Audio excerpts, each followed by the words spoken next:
इस वक्त मैं बैठा हूं जो NYCs है, इनके प्रेसिडेंट मेरे साथ है आसिफ अली भट्ट साहब। हमने इनका इंटरव्यू पहले भी किया था। आज हमारे साथ पूरी टीम बैठी है, रामबन से है, हमारे साथ डोडा से है, यहाँ से पूंछ से हैं। आसिफ साहब सबकी इंट्रोडक्शन भी कराएंगे और साथ साथ में आप अपनी इंट्रोडक्शन खुद कराएंगे। तो हमने ये डिस्कस किया था कि गवर्नमेंट ने जो है वो NYC REZ और रेवरे खेल के लिए जो है वो रेवरे ज़रात के लिए जो है वो कमेटी बनाई थी, जिसकी चीफ सेक्रेटरी जो थे वो हेड थे और उसमें काफ़ी सीनियर जो प्रिंसिपल सेक्रेटरी लेवल के और एडिशनल चीफ सेक्रेटरी के लेवल के जो ऑफिसर्स थे वो उसके कमेटी के मेंबर थे और उनको ये फैसला करना था कि किस तरह से जो है वो इनको एब्जॉर्ब किया जाए। इसके अलावा काफ़ी और इश्यूज़ भी हैं, चाहे वो NRHM के हैं, चाहे वो GRS के हैं, चाहे RDD के टेक्निकल असिस्टेंट्स हैं। काफ़ी लोग जो है वो चाहते हैं कि वो रेगुलराइज हो और जो हमारे HR वर्कर्स हैं, हमारे डेली वेजर्स हैं, पिछली गवर्नमेंट ने भी काफ़ी एक्सरसाइज की थी। कभी 65,000 बताया गया था, कभी 1 लाख बताया गया था। तो अब हम जानने की कोशिश करेंगे कि जब से हमने इनका पिछला इंटरव्यू किया था और जो गवर्नमेंट की मीटिंग हुई उसमें क्या पेशरफ हुई। आसिफ, शुरुआत आपसे ही करते हैं। मीटिंग क्या थी और क्या हुआ, क्या बताएंगे आप? देखिए, हमारी जो मीटिंग थी, जैसे आपके पिछले इंटरव्यू में भी मैंने बताया था, आज लगभग 1.5 साल से ऊपर हो गया है।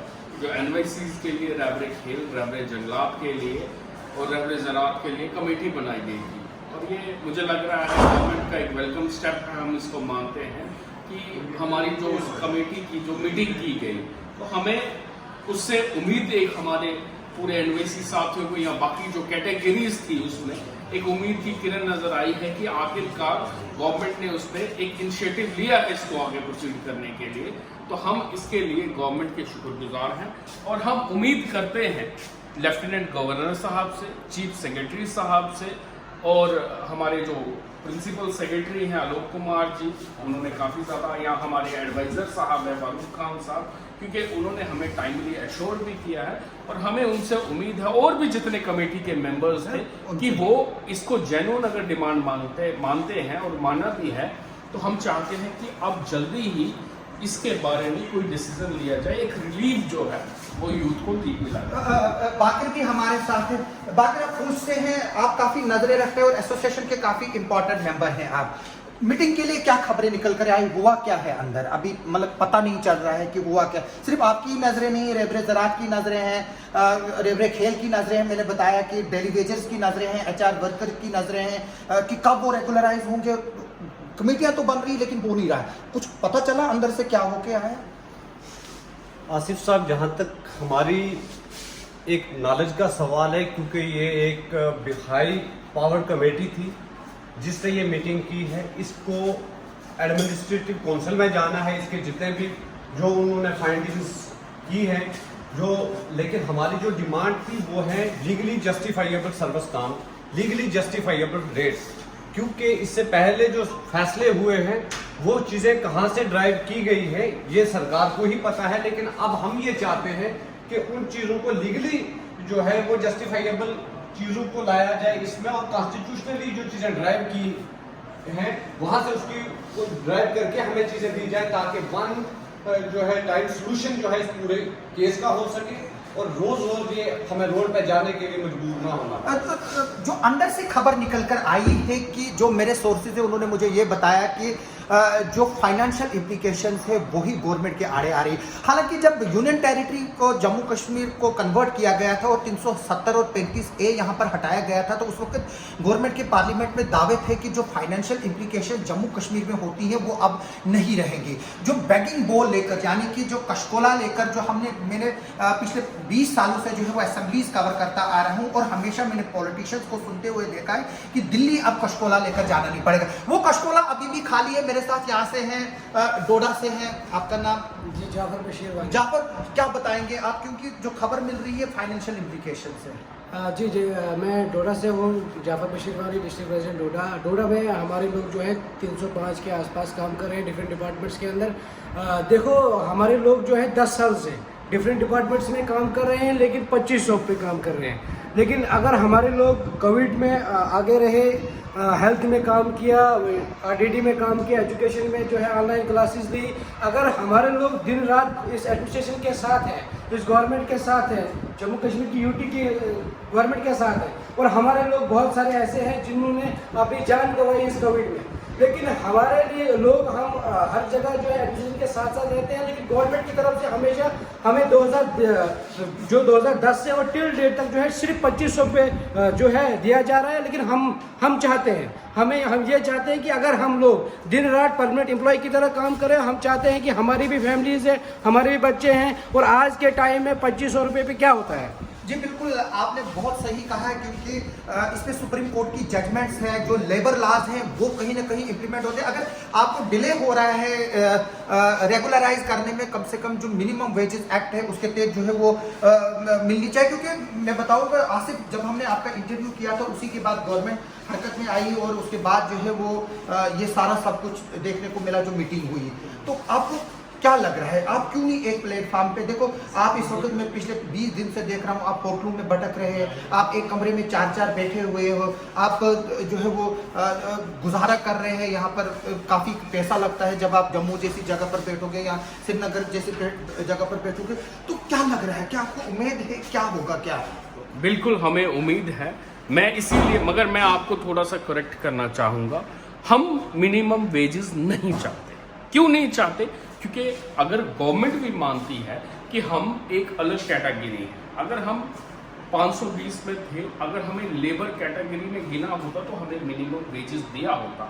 और हम भी ये चीज चाहते हैं कि हर एक कैटेगरी को डिफरेंशिएट नहीं, अगर मिनिमम वेजेस एक्ट में कम से कम तनख्वाह तो बढ़ाई जाए। हाँ, हमारी ये डिमांड है कि हमारी सैलरी इनहेंस होनी चाहिए, रेगुलाइजेशन का पैटर्न जो है वो चेंज होना चाहिए।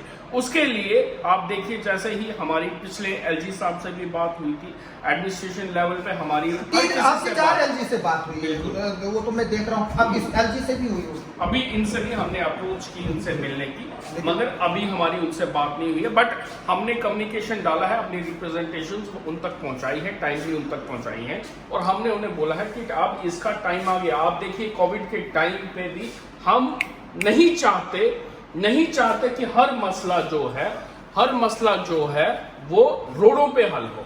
हमारा ये कभी फंडा, हम इस कल्चर को चेंज करना चाहते हैं कि हर जो मसला है वो रोडों पे हल नहीं होना चाहिए।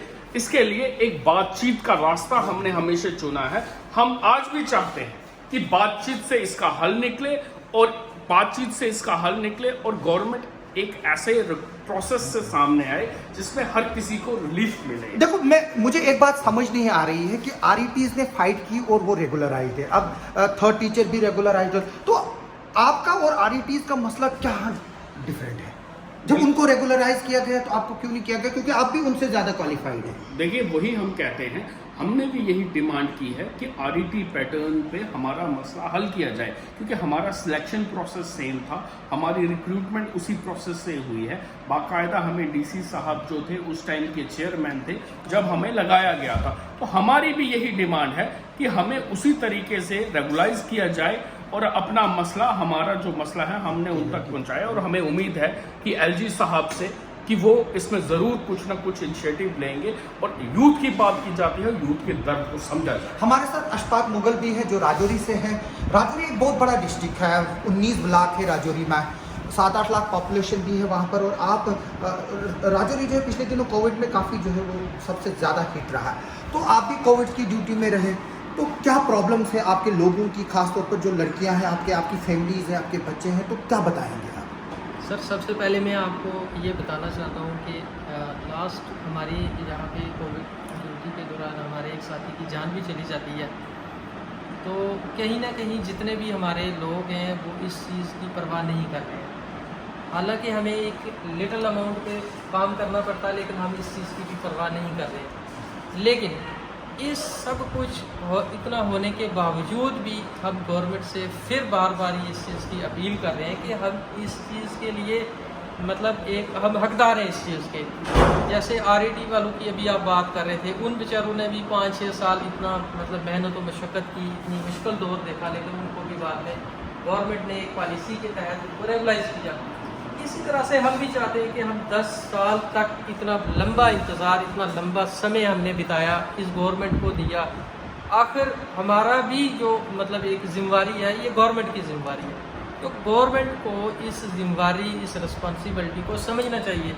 और हम रिक्वेस्ट करेंगे एलजी साहब से, एलजी साहब के जितने भी मुशीर हैं, उनके एडवाइज़र्स हैं, उनसे, चीफ सेक्रेटरी साहब से, और जितने भी हमारे कंसर्न्ड हमारे म्यूनिसिपल सेक्रेटरी हैं, यूथ सर्विस फोर्स के हैं, अपने फाइनेंस के हैं, सबसे हम यही दरख्वास्त करते हैं कि एक ह्यूमैनिटेरियन ग्राउंड पे आप जरा इस चीज़ पे गौर करें। हमारे साथ एक और मेहमान है, आप अपनी इंट्रोडक्शन थोड़ी सी देंगे। मैं महबूब मलिक, डिस्ट्रिक्ट प्रेसिडेंट रामबन।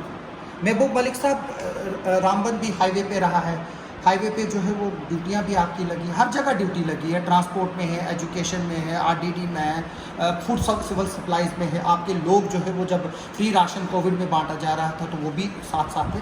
तो क्या बताना चाहेंगे इस वक्त, जिस वक्त अब गवर्नमेंट तो कुछ स्टेप ले रही है लेकिन सिर्फ मीटिंगें कर रही है, लेकिन बात जो है वो फिर फाइनेंशियल इम्प्लीकेशंस पे आ रही है। देखिए आसिफ साहब, मैं आपको बताना चाहूँगा कि हमारे जो NYCs है 2010 से रेगुलर काम कर रहे हैं और प्रॉपर सिलेक्शन हुई है मेरिट बेसिस पे।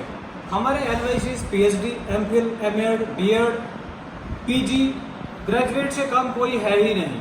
और आप ड्यूटी की बात कर रहे हो, जब भी कहीं भी हमारी स्टेट को ज़रूरत पड़ी इलेक्शन में, NYCs पूरा दिन रात काम कर रहे थे। कोविड आया तो NYCs ने नाइट ड्यूटियाँ की, हर जगह कोविड वैक्सीनेशन, बाकी चीज़ें।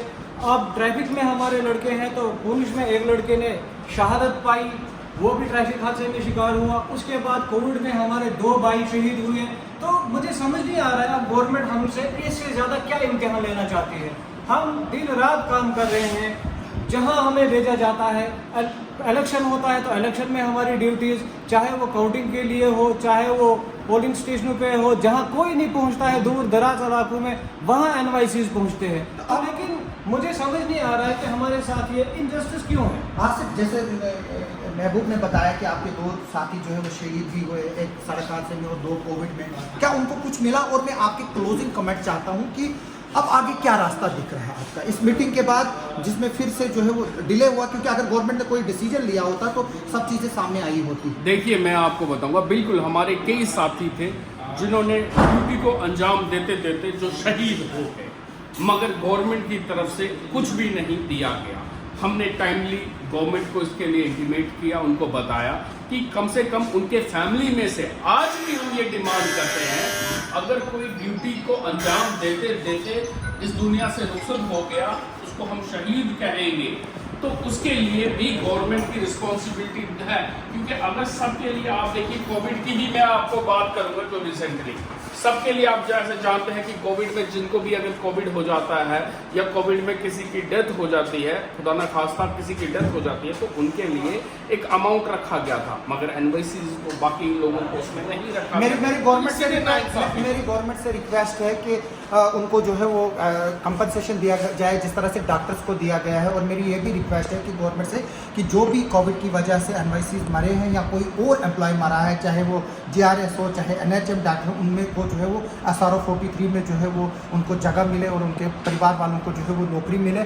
इसके अलावा जो है मेरी गवर्नमेंट से रिक्वेस्ट है कि जो HR वर्कर्स हैं, चाहे डेली वेजर्स है, चाहे NYC है, चाहे GRS है, चाहे टेक्निकल असिस्टेंट है, चाहे रेबरे ज़राअत है, चाहे रेबरे खेल है, इनको लेकर एक हॉस्टलिक व्यू जो है वो अपनाएं और इनको के लिए एक प्रोसेस बनाएं और इनको साफ कहिए कि क्या हम आपको रेगुलराइज करेंगे या नहीं करेंगे। क्योंकि ये आज की डेट में जो है वो 2500 पर जो है वो किसी को जो है वो गुजारा नहीं होता है। और अगर आज एक भिखारी भी सुबह भीख मांगना शुरू करे तो शाम तक वो भी जो है वो 2000 रुपये जमा कर लेता है, जो इनको 2500 तनख्वाह दी जाती है। मेरी गवर्नमेंट से रिक्वेस्ट है कि इनके जो फैसले हैं, जो इनका जो फैसला है वो स्पीडी डिस्पोजल पे ले लें और इनका जो भी डिसीजन लेना है वो गवर्नमेंट जो है वो पब्लिक डोमेन में लाए और जल्द से जल्द लाए। आप सबका देखने के लिए बहुत बहुत शुक्रिया। आप मेरे चैनल को देखिए, बेल आइकन दबाइए और मेरे चैनल को सब्सक्राइब कीजिए ताकि लेटेस्ट वीडियोज़ जो मेरे हैं वो आप तक पहुँच पाए। आपका बहुत बहुत शुक्रिया।